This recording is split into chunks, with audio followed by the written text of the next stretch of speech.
আসসালামু আলাইকুম, কেমন আছেন সবাই? আশা করছি আল্লাহর রহমতে সবাই সুস্থ আছেন, ভালো আছেন।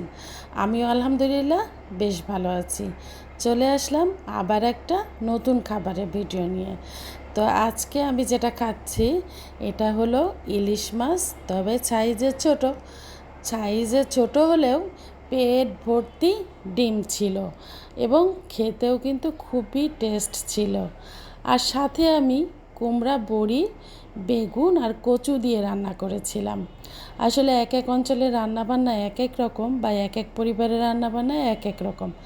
তো আমাদের অঞ্চলে বা আমাদের পরিবারে এভাবে কচু দিয়ে বেগুন দিয়ে ইলিশ মাছ রান্নাটা খুবই পছন্দের একটা খাবার। আর কচুগুলি আমি ছোট ছোট কচু দিয়ে রান্না করেছিলাম। ছোট কচুগুলি কিন্তু বেশি স্বাদ হয়।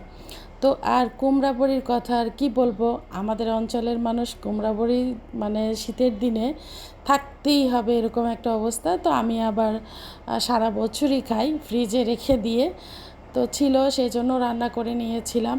আর এই তরকারিটা পাতলা একটা ঝোল করে নিলে খুবই ভালো লাগে, ঝোলটাও মিষ্টি মিষ্টি লাগে।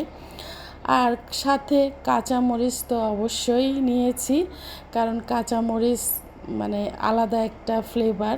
যদিও আমি রান্না করেছি কাঁচামরিচ দিয়েই, শুকনো মরিচের গুঁড়া আমি দেইনি, তারপরেও আবার কাঁচামরিচ সাথে এক্সট্রা নিলে বেশি খেতে ভালো লাগে। আর এই যে মাছের পেটের মধ্যে কিন্তু ভর্তি ডিম ছিল। ইলিশ মাছের ডিমের কথা তো আর বলার কিছুই নেই। ইলিশ মাছের ডিম পছন্দ করে না এরকম মানুষ কিন্তু খুবই কম পাওয়া যাবে। ইলিশ মাছের ডিম সবাই খুব পছন্দ করে। আর মাছটা বেশ ভালোই ছিল, স্বাদ ছিল খেতে, ছোট হলেও মজা লাগছিল। তো সব কিছু মিলে তরকারিটা অসাধারণ ছিল, খেয়ে নিলাম। এরপরে আমি যেটা খেয়েছিলাম সেটা হলো মুরগির মাংস। তো এই মুরগির মাংসটা ছিল বড় বড় যে মুরগি, সেই মুরগির মাংসটা আর কি, শক্ত যেটা থাকে। তো সেই মাংসটা আমি রান্না করেছিলাম কাঁঠালের বিচি দিয়ে। তো কাঁঠালের বিচি দিয়ে মুরগির মাংস কিন্তু অনেকেরই খুব পছন্দ, আবার অনেকেরই পছন্দ নাও হতে পারে। তো আমার কাছে তো অসম্ভব ভালো লাগে। তো এই যে খেয়ে নিচ্ছি, আর মাংসটা কিন্তু শক্ত হলেও রান্না করেছি একদম গলে গেছে।